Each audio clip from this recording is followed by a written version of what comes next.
Hello everybody, in today's video I want to do something a little bit different, and that is talk about these in-game weapon stats and how they're complete lies, utterly false. Do not fall for them. I see a lot of people making the argument that this gun has this, and then when you attach high caliber or advanced rifling or scope or whatever, and it modifies these stats, all these stats are meaningless. So we're going to go ahead and break down some of them and show you exactly why they are meaningless. So let's go ahead and take a little breakdown of the rifles, and we'll kind of move through the different categories. If you do enjoy the video, remember to click that like button. Go ahead and subscribe if you do enjoy the content. I do a lot of different in-game breakdowns, in-game mechanics, and give you tips and tricks for Call of Duty. So let's go ahead and get into the rifles. So here are 4 different weapons in the rifle category. We know that the 1941 has a range of 50 meters.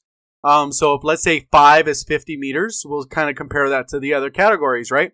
FG42, it has a 7 for range. It has the exact same range as the 1941 of 50 meters. So why does it have a 7 range? Makes no sense.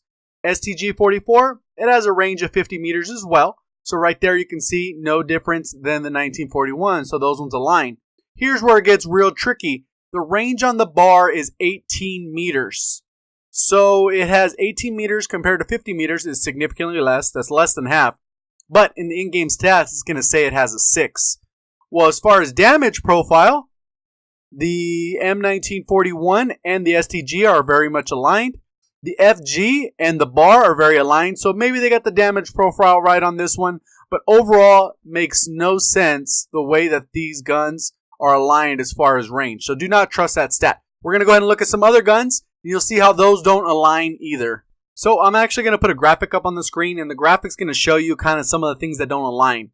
We know that the grease gun and the MP40 have similar damage profiles as far as having a 3-shot kill potential.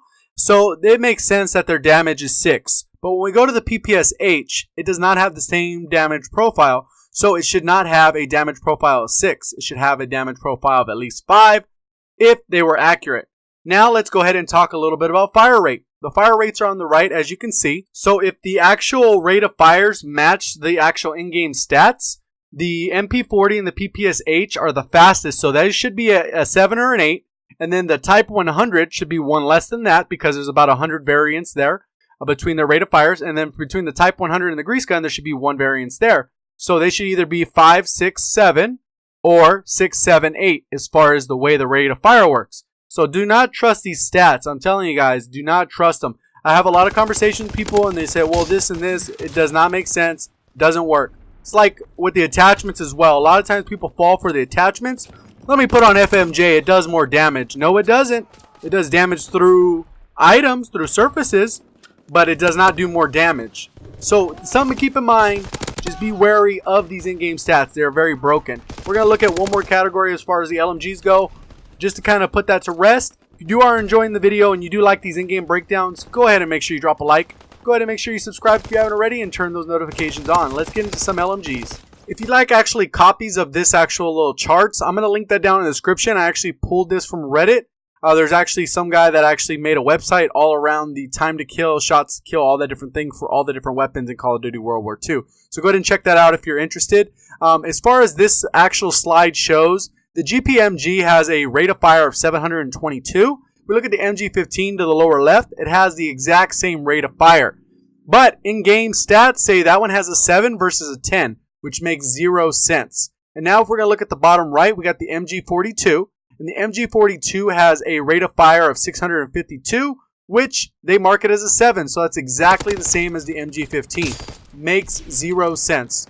Like I'm telling you guys, do not trust these stats. So I'm glad I was able to actually put this video together because for the longest I've been getting comments and been talking to different people that believe in these stats. So keep that in mind when you do certain attachments. Don't even focus on that. Think about what the actual attachment actually does. As far as high caliber, it's only going to do extra damage to the head. It doesn't increase damage across the board. FMJ is not going to automatically make your gun super powerful and increase the time to kill unless you're shooting through an object. We got to use a little bit of common sense. I'm so glad I was able to put this video out. If you do like videos like this or something else you'd like me to discuss that you think is common misconceptions or lies within the game, please let me know down in the comment section below. I'd also love to see what you thought of the video, if you thought it was helpful at all. Were you one of the ones that fell victim to these lies? Let me know down in the comment section. Again, if you did enjoy the video in a way, remember to click the like button. Go ahead and subscribe if you haven't already. Turn notifications on. Feel free to follow me down on Twitter too. I post a lot on Twitter. So thank you for watching, and as always, have a great day.